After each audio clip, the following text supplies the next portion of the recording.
Welcome to DABCC Radio, where smart people listen.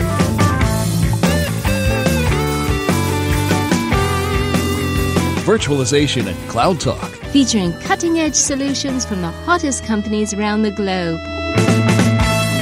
broadcasting from the DABCC offices in sunny Sarasota, Florida. Surrounded by computers, books, and Legos. A Microsoft MVP, Citrix Charter CTP, VMware vExpert. And your host, Douglas Brown.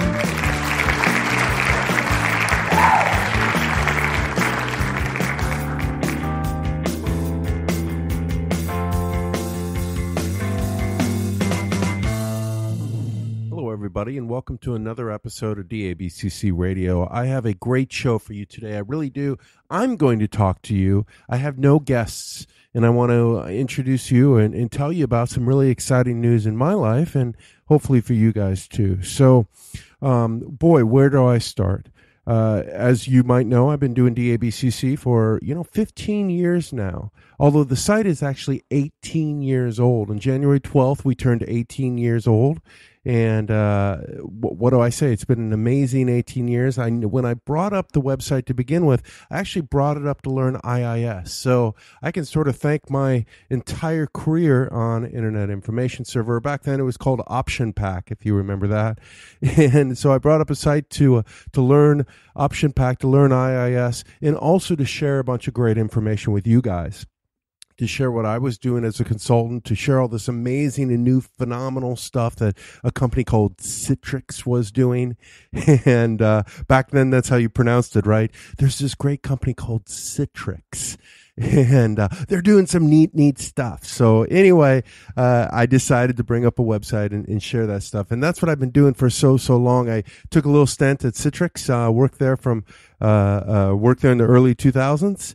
I left in 2004 to really take the DABCC into the next level, and not just share content relating to Citrix and share information and tech and news and business information about Citrix, but to do it about everyone. At that time, VMware was coming to market. You had all this. I mean, the world was exploding, right? You had this thing called virtualization. And I'm really glad I did that, because over the past 15 years, I've had the amazing pleasure of dealing with just tons of different technologies from VMware, from Citrix, from companies like Nutanix that completely disrupted the world, right? But my life all started, and I'll take you back. And if you know me, you might have heard this story 100 times. But if you don't, then, it's a good story. And if you have heard it, I'll tell it to you again. It's a really good story, and it defines me, and it defines probably you in many ways, and definitely defines the news I'm going to share with you, which you might already know, but on why I'm doing what I'm doing today. So, when I was a little boy, October of 1977, my dad came home. I'll never forget this. My dad came home. I'm living in Mundelein, Illinois at the time. My dad came home and popped this thing called a computer on our kitchen table. It was a TRS-80 Model 1, October 1977. And I said to him, a little kid ran up, Daddy, what are you doing? What is this thing? It had a TV screen, although it was actual monitor. It wasn't one of those computers that you actually physically plugged into a television set. It was a monitor. And he said, "Oh, let me teach you, boy." He always called me boy. I don't know why, but boy, let me teach you. So he did 10 print, quote, Doug, in quote, and up came my name on the screen. Then he typed run, and up came my name on the screen. I was blown away. And he said, no, let me show you something else. 20, go to 10. And boom, now my name is scrolling up and down the screen. I am berserk at this time. I'm like, oh, my God. And if you're old enough to remember 1977, or if you ever watched, old sports shows or just old TV in general, maybe YouTube if you're a youngster, you'll notice, or you would have noticed, that the graphics on the screen was not like they are today. You didn't have the stock tickers and the weather and everything else under the trending news. There wasn't a small person in the middle and then news in text all over the screen. It wasn't like that. It was just basically the image, the video, and then maybe in some very basic, really crude typography, the name of the person, right? So here my name was on a computer screen or a TV screen, and what I saw as a TV at age 6 years old, and I was hooked. So at that time, my dad started taking me down to his office, and he was an MIS director at the time, and ended up a vice president of the MIS. Ran MIS for a or for an insurance company back. And later we moved back to Des Moines, Iowa, and where I'm born and raised, basically. And anyway, so I started going down to the office with him at nights and weekends, and any time I possibly could. In the summertime, I'd go down there, and I would sit in front of what they called mainframes. And I was just in heaven. Also, I learned to write code in those days, and back then, developers were called programmers, and those guys were true nerds. Nobody thought developers or programmers were cool in late 70s, early 80s. Nobody thought these guys were cool. Not like today, where a developer is a cool thing to be, right? Back then, they were pure nerds, greasy hair, ugly shirts, pure nerds, right? And but I liked them because they played with the toys that I thought were the most coolest things on earth. I still think they're the coolest things on earth, and I still think developers are the coolest guys on earth. And so I started writing code, and the developers sat down with me and said, "Oh, Doug, I can teach you how to do this." They introduced me to C and assembly and Pascal and all these great languages, right? COBOL, Fortran, you name it. I learned it back in those days, but I always played on a terminal, on a dumb terminal.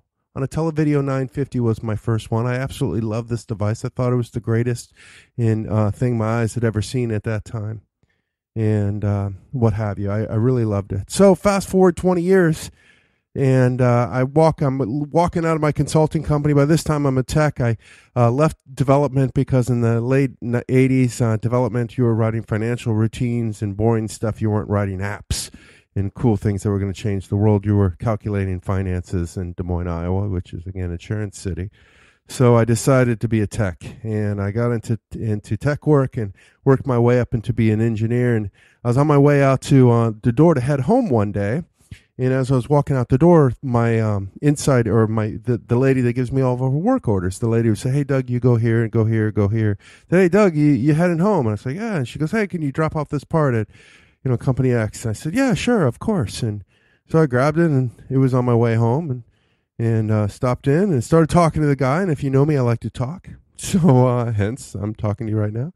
And so I started talking to the guy, and we started talking about mainframes. We started talking about my childhood, his childhood, what have you. And he looked at me and said, "Doug, you got to check this thing out. This is the greatest." He handed me Citrix WinFrame.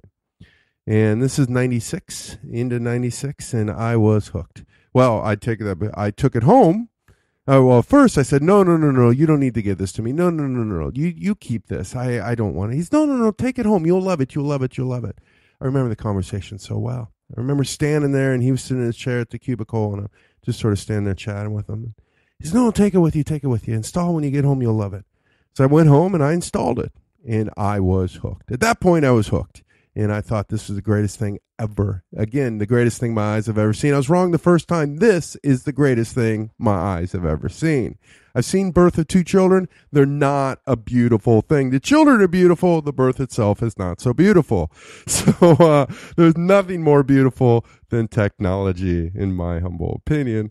And Citrix was still to this day the most amazing thing I've ever seen. So when I saw this, I thought to myself, oh, yes, I'm going to get a dumb terminal. I'm going to get a thin client. I'm going to get this device. This makes sense now. Because if I rewind a bit, as the computer revolution, the personal computer revolution was coming around, my dad was stuck in the mainframe ideology. He's an old guy, right? So, old people, they never really change. They believe what they believed when they were kids. And he taught me all about centralization, all about the power of the mainframe, right? And we all know this story because we're all Citrix guys, are probably listening to us. We have had some experience with remoting technologies, be it Citrix or RDS or terminals or VMware Horizon, View, what have you, right? And a bunch of others, Amazon Workspaces. I believe Amazon is a sleeper cell. You watch, someday these guys are going to wake up and just totally disrupt everything. But I digress. So anyway, I I kept coming up to my father and say, "Hey, Dad, this guy named Bill Gates," and he would get mad at me and back to the, "Boy, you don't know what you're talking about. You don't have any clue what you're talking about. A PC is nothing. It is a toy. And if we go and do what this Bill Gates guy wants, a computer on every desktop, we're going to have distributed computing. And why would you ever want to do that? IT departments are going to become the biggest departments in a company selling widgets. And why would that happen? Why would that? That is a bad idea." He was right. He was exactly 100% right. IT departments did become the biggest department in corporations. They did spend the most money. They did become disruptive in almost a negative way, right? And but he missed the fact that it did happen. So when I found Citrix, it was this marriage of what my father had yelled at me about for 20 years and what I believed to be the future and was the personal computer. So I found Citrix, I jumped onto it, and I thought to myself, okay, to get this ROI, not that I knew at that age what an ROI was, but to get the great benefits, I will get an secure endpoint. I will get my Televideo 950 back. But what I found out is we didn't have them, and I never understood it. I was completely confused by it. At the time, I actually reached out to Weiss when they were very young. I said, "Hey, I'll put a logo up in the top right of my computer or my website for the rest of the website's life if you give me a free dumb terminal." They said no. So I talked to one of those guys a few years ago, and they said, "Well, is that deal still available?" And I said, "No." So they missed out, and there's a lot of missing out going on in those days, right? So and then Seamless Windows came around in '99. And I thought to myself, okay, well, we can bring an app down to a desktop. Maybe this idea of a thin client, a secure endpoint, as I like to call them, isn't required, right? But if you look at a corporation, there are so many people, so many users that don't need a fat client, right? The ROI on a fat client is huge. And I'm not talking the price. I'm talking how you manage it, how you secure it, especially in today's world. If Snowden didn't teach you anything, or if he taught you one thing, he taught you that security is a requirement, right? So anyway, we need to secure these devices. We need to lower the price, and we need to make something that works and gives a great experience, right? So fast forward, so I was always this fan of this thin client. And then fast forward to, about 2006, 2007, 2008, somewhere in that time frame. In VMware, a guy named Jerry Chen, came out with this great idea of virtualizing workstations or, desktop operating systems, right? Because VMware wanted to put more workload on a server. On their virtualization on vSphere, on ESX. They wanted to extend their footprint, right? More workloads on their servers means more money for them. It was an interesting idea, and at that time, it took off, or people started getting excited about it. It became all the hype for many years. The year of VDI, the year of VDI, the year of VDI. Citrix jumped on board.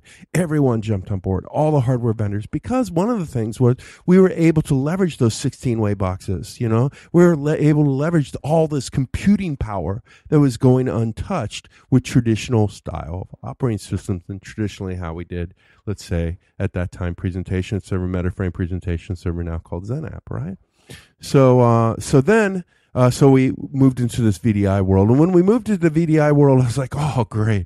Now we're going to get secure endpoints. Now everyone's going to be using thin clients. And not everyone. Of course, it's all about use case. Don't get me wrong. It's everyone, everything, everybody never comes out of my mouth unless I'm discrediting it.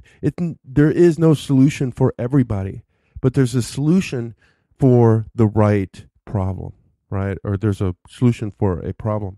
And so, that being said, long story, bring it to today. I've been doing the DABCC thing for a long time. I'm going to continue to be doing the DABCC. If you go to DABCC.com right now, which you'll find this audio podcast, you'll find more audio podcasts with tons of different companies, disruptive companies, amazing new technologies, security solutions, mobile, hyperconvergence, good old remoting solutions. Virtualization, everything up there, cloud, you name it, Internet of Things, which is really huge and going to be super huge. It's the next big thing. It's not cloud. Cloud's not the next big thing, guys. IoT is the next big thing. And I'm not talking your watches. I'm talking automating or getting data, putting sensors in everything, right? Getting that data for better business intelligence, because the guys that understand their customers are the guys that win, right? We all know this. So that being said, I have expanded my role within DABCC and gone out and taken a job. I would call it a job for sure, with a company called Igel Technologies. And you might be familiar with Igel. They are the maker of some of the best secure endpoints in the world. But they don't stop there. They have a management solution, because when you think of thin clients or you think of secure endpoints, you might think, oh, okay, this little dumb box, this toaster that I stick behind my computer, and it gives me a slow and chunky experience. That's not what Igel gives you. Igel gives you an amazing experience. And they have devices for every use case, right? Every type of use case that you have out there. They even have nowadays a little thin client that sticks on a USB stick that's the size of your thumb. And if you have really big thumb, it's the size of half of your thumb. It's truly a phenomenal little device. You walk up to a PC, plug the thing in, boot off of it, and away you go. They're coming out with this, what they call a secure gateway, which if you remember Citrix Secure Gateway, it's just like that, to where you can literally connect into their infrastructure and manage, and then connect back to Citrix or VMware or Microsoft or what have you, anyway, in a secure fashion, without VPNs, without insecurity. Really awesome technology. But what their secret sauce is, and what really sold me on their business, is what I call the German engineering management. It is a management solution that allows you to not just manage these endpoints, but manage so much more. You can manage your telephones through it.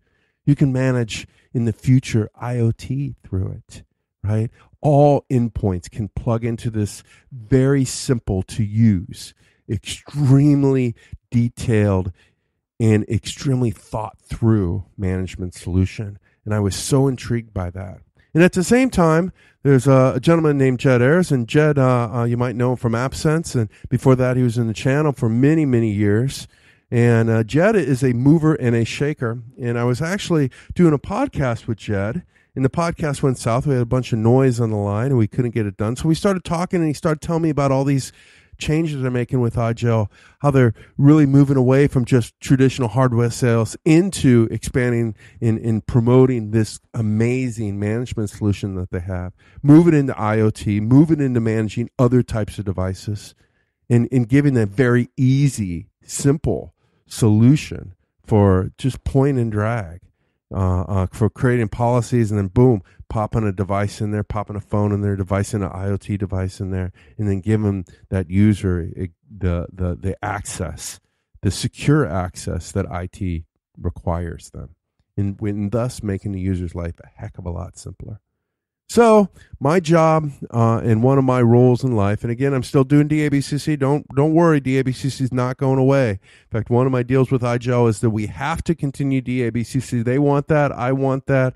I think you guys want that. So we're still going to do that. But I'm also, and I'm really excited about this, I'm going to be running around the world talking about this amazing stuff that Igel's doing, right? These amazing technologies, showing you guys demos, preaching this, but also preaching about IoT, preaching about AI, preaching about the future, disruptive technologies. So my job is Global Technology Evangelist, and I'm really excited about this. It's because this is really what I've done at DABCC for a long time, but I did it for a bunch of companies, not little, bunch of companies. And now I get to continue to do it for a bunch of companies, but I also get to take this show on the road and talk about all the things that excite me, and then also show you this power that really excites me. Because Jed is doing some amazing things with Heiko, the CEO and founder, Matthias, the CTO, which just totally blew me away. I had the pleasure of sitting through their sales kickoff a couple weeks ago, and wow is all I can say. These guys are really amazing engineers, really amazing thought leaders, and they've spotted the future and they're developing towards it. And Jed was brought on to help modernize the whole company in that sense. And they have a gentleman named Simon who runs sales, and sales, and this guy is awesome too. It reminded me of Citrix in the early days, a technology company that thought we can do something better. We can compute in a better way. We can make IT more efficient, affordable, and agile. And I was just so happy that I experienced this. And like I said, now I get the privilege of taking this show on the road. So definitely stay tuned. I'm also going to be writing a lot more on DABCC, not just writing about Igel, but writing about all these other things I talked about, right? IoT is a big one, too. I really love IoT. I'm reading I just finished a book not long ago, and I'm reading another book on IoT, the Amazon way of IoT. But another book I read, which I highly recommend, is called Enchanted Objects, about IoT, written by a guy named David Rose, who is the head of the MIT Media Center. So, MIT, yeah, smart guys. This guy is really smart, and this book is phenomenal. And it's a fun read. There's also the audiobook. I tend to listen to a lot of audiobooks as I'm walking around, sitting on airplanes, doing whatever, riding my bike, you name it. So, what do I say? But guys, this is what I'm going to be doing. Highly recommend that book. Highly recommend checking out igel.com. Highly recommend staying with DABCC.com. And on DABCC, you'll see a calendar of events that I'm going to be doing very soon. So if you look up there, and maybe you can come hear me speak sometime, meet me. We can chat. I can learn from you. Maybe you can learn from me. We can just have a good time. I'll buy you a beer. And or a Coca-Cola or a Sprite or water, tea, whatever fits your fancy, right? So I'm really excited, as you can tell, about the future. It's been a long career for me already. I've been in IT for I think 20 years now, and if you really want to date it back to 1977 when my father showed me that PC, I've been there a long time, and it's been the best life I've ever known. And what else do I say? So on that note, that's my episode for you today. That's what I'm up to. I hope you guys definitely, again, check out www.igel.com. Amazing stuff coming. Amazing stuff here. Amazing stuff coming. And check out the UD Pocket, that little thin client. And if you want one, let me know. Send me an email, brown@igel.com, or, as always, dbrown@dabcc.com, and I'll send you one right away. I'll make sure somebody sends you one. And play around with this thing. Download the management console. It runs on both Windows and Linux. It's really simple to set up, and what you'll find is once it's set up, it's really simple to use too. It's phenomenal, just totally phenomenal. German engineering at its finest. It's the BMW Mercedes of all endpoint management solutions. So, what do I say, guys? Thank you so much for listening to this episode. I hope you enjoyed it. I hope you liked my little walk through my history. And what else do I say? But please stay tuned, and thank you for listening to DABCC Radio. But I hope to see you guys soon at a session near you. Take care, guys. Bye-bye.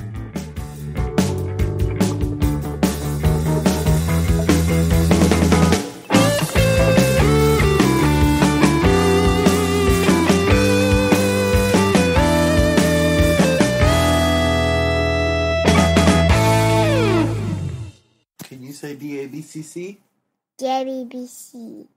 Say it again, DABCC. DABCC. Can you say it again, DABCC? DABCC. How about DABCC? DABCC. DABCC. DABCC. DABCC. DABCC.